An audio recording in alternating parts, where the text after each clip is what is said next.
میں Asian institute of technology university میں نئے آنے والے طلباء کے اعزاز میں ایک پروقار تقریب کا اہتمام ہوا، جس کا احوال بتا رہے عمران یوسف اپنی اس رپورٹ میں۔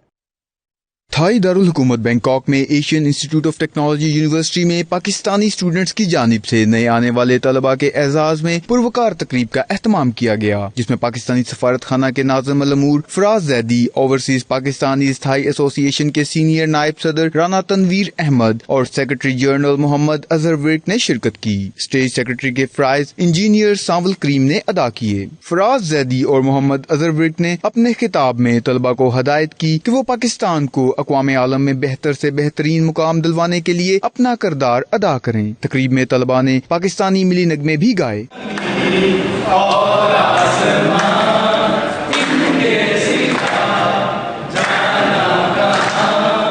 تقریب کے اختتام پر طلباء کی طرف سے معزز مہمانوں کو تحائف پیش کیے گئے۔